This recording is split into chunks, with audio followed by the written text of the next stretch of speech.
اچھا، یہ شیعہ کے اماموں کے متعلق سوال ہے کہ وہ جو ہیں اپنے ائمہ کو معصوم مانتے ہیں نا، اب ائمہ کو معصوم ماننا جو ہے یہ کیا شرک ہے؟ نہیں، اور معصوم ماننا نہ شرک ہے نہ کفر ہے، کچھ نہیں۔ اہل سنت میں بھی کئی لوگ جو کہتے ہیں کہ نبی جو ہے نا، انہوں نے اس طرح حل کیا کہ نبی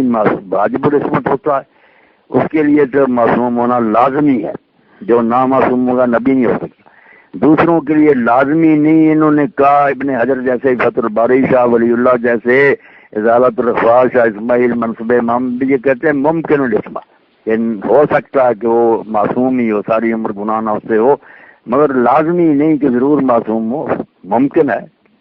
اس کے لیے حضرت عمر رضی کا حوالہ بھی دیا نا ابن حجر نے، کہ جب رسول اللہ نے فرمایا کہ عمر جس راستے کو اختیار کرتا شیطان وہ راہ بدل جاتا، تو کہتے ہیں جب شیطان قریب نہیں آتا تو معصوم ہی ہوا نا۔ ہاں، اتنی بڑی شرح فتح الباری میں کہتے ہیں کہ یہ کوئی ناممکن نہیں کہ امتی بھی معصوم ہو۔ تو اس پر یہ نا طوفان کھڑے کرنے یہ کوئی بات نہیں۔ باقی ٹھیک ہے کہ ہم کہیں گے اس ملک کی دلیل نہیں یار، کوئی نہ کہیں آیا۔ خود اہل بیت کے جو شاگرد تھے شیعہ،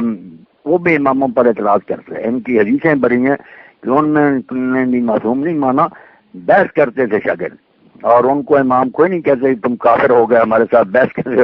مجلسی جیسا آدمی لکھتا ہے حق الیقین میں کہ اماموں کے جو ہمارے اصحاب ہیں جن کو ہم شیعہ عادل اور اپنے دین کا ستون مانتے ہیں، ان کا جب پڑھتے ہیں تو پتہ چلتا ہے کہ وہ امام کو معصوم نہیں مانتے تھے، نہ بعض مستعد مانتے، عالم مانتے تھے، ان سے بحثیں بھی کرتے تھے، اور اماموں نے بھی انہیں کوئی بیدین نہیں کہا۔ یہ مجلسی تک مانتا کہ ہمارے چوٹی کے لوگوں کے حالات سے پتہ ہے وہ ایک عالم کی حیثیت سے ان سے معاملہ کر لے۔ شیعوں کو بھی چاہیے اس پر آ جائیں۔ اور اہل بیت میں بھی میں کئی دوستوں کی بات بھی نہیں جنہوں شیعہ میں نے کہا یار ان باروں کے علاوہ اور جو زیدیوں میں امام ہوئے اتنے بڑے بڑے، زید ابن علی ہیں، عبداللہ ابن حسن ہیں، جن سے ابو حنیفہ وغیرہ نے بھی علم حاصل کیا، وہ کام ہے، ان کی کتابیں پڑھیں تو ان اماموں سے بھی زیادہ تحقیق انہوں نے کی، الباب الزخار اور کتنی چھوٹی چھوٹی کتابیں، دفتر بڑے ہوئے۔ اور زیدیوں کے بارے میں تو بتایا میں نے کہ وہ کتنے معتدل ہیں کہ انہوں نے سنیوں کی سب حدیثوں کو بھی کوٹ کیا ہے، شیعوں کی بھی کیا، اپنے اماموں سے بھی پہنچی، اور ان میں ہر امام جو ہوتا تھا یمن میں وہ حاکم وقت مجتہد ہوتا تھا، وہ نئے سرے سے جائزہ لیتا تھا کہ جو فتوے آ رہے ہیں پچھلے ان میں سے کون کبھی میں کون ہے، علم ان میں چلا ہے۔ محمد ابو زہرہ رحمۃ اللہ علیہ کہتے ہیں میں نے بھی یار صرف ایک گروہ دیکھا جن کے پاس علم ہے اور وہ بلا تعصب ہر گروہ کا لیتے ہیں اور تحقیق کرتے چلے جاتے ہیں۔ ابن حجر بھی فتح الباری میں لکھتے ہیں کہ جب کہا گیا حضور نے کہا خلیفے آئیں گے نیک بھی، تو کہتا نمونہ دیکھنا یمن میں جا کر دیکھ لو کہ حضرت حسن کی اولاد سے جو زیدی حکومت کر رہے ہیں عادل حکمران۔ اچھا، تو یہ معصوم وغیرہ جو نا چلو ایک حسن ظن ہے ان کا، کافر وغیرہ شرک نہیں ہوتا، یہ کہہ دیتے ہیں شرک ہوتا ہے، شرک ہے تو نبیوں کو معصوم ماننا بھی شرک ہے، شرک تو وہ تو فاس بیٹا ہر ایک کے لیے شرک ہے، نبی کے لیے کہیں گے وہ بھی شرک ہے، شرک یہ تھوڑی ہے کہ اماموں کے لیے شرک ہے باقی شریک ہو جائیں اللہ کے درست۔ صحیح ہے، اسی سے ویسے میں یہی کہتا ہوں کہ عصمت کا یہ تصور جو سنیوں کو بیر کہ نبی سے غلطی نہیں ہوتی، یہ بھی بالکل شرک ہے، کیونکہ اللہ سبوح قدوس ہے، تسبیح اسی کی کا حکم ہے کہ اللہ کی تسبیح بیان کرو،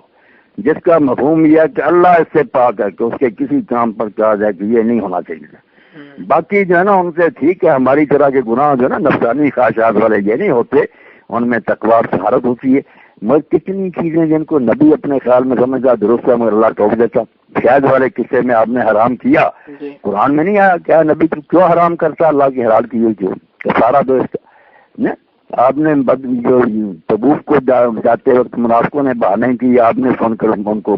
اجازت دے دی، وہاں بھی آتا صلی اللہ عنہ کا لمعاظم کر، اللہ تجھے معاف کرے، تو انہیں کیوں اجازت دی؟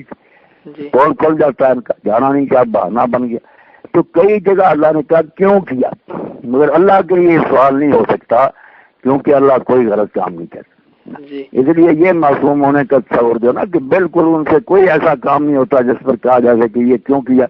یہ تو پھر شرکی ہو گیا نا، سبوح قدوس ہی مان لیا۔ یہ بھی غلو نہ کریں، سنی نبی کو بھی اس حد تک ہی مانے کہ وہ شریعت کی پیروی میں ادھر ادھر نہیں ہٹتا، بالکل دین پر رہتا، مگر کئی چیزیں جن کو اپنی سمجھ سمجھتا کہ ٹھیک ہی ہے مگر اللہ کہہ دیتا کہ نہیں ٹھیک، قرآن پڑھ لے۔